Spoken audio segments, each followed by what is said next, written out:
Persuasive design is an area of design practice that focuses on influencing human behavior through a product's or service's characteristics.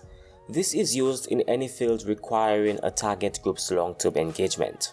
The average user may not notice anything different, but it is those seemingly insignificant aspects of design which make a big impact. There are four principal components of persuasive design. The source, the persuader who wants to win something sought.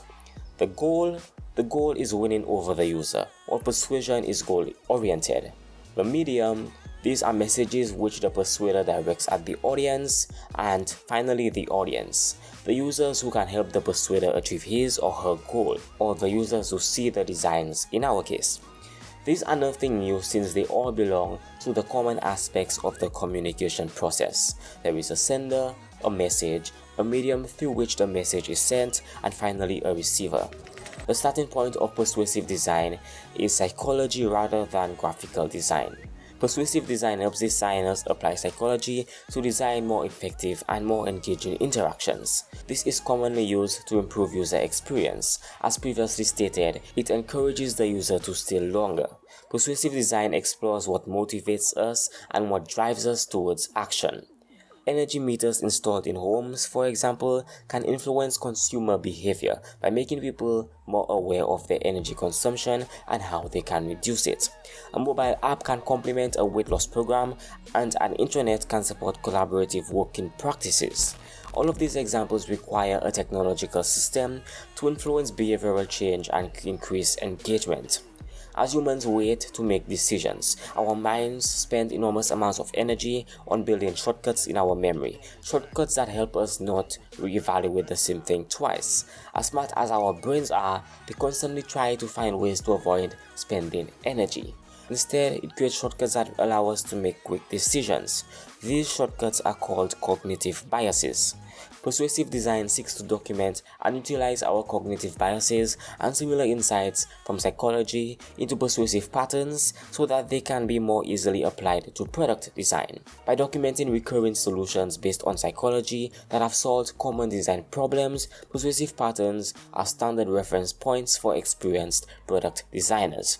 Specifically speaking of these design patterns, there are three which I want to take a quick look at. Reduction, which is making complex tasks simple, conditioning, which is reinforcing targeted behaviors, and suggestion, which is placing triggers in the paths of users. Reduction is one of the most important strategies. Navigating a site and passing the content should not be a chore. Reducing the cognitive load on a user is vital. If we make something simple to do, users are more likely to do it. The less steps required, the better the experience. One click and you are done. A major mistake that many sites often make is to provide all of the options that a learner might need on one page. The result is that the learner is overwhelmed and unsure with what their next step should be. A clean and simple interface that uses reduction will easily show them where they need to go for all their needs. Even on YouTube, this can be seen. When someone accesses their dashboard, instead of seeing everything as a long list, everything is categorized neatly.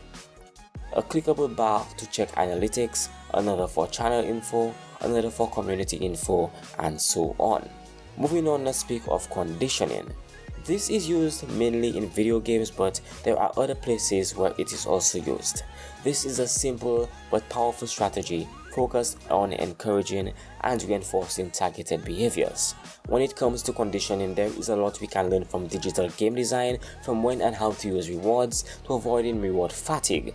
A good example of conditioning away from game design is getting users to complete their user profile.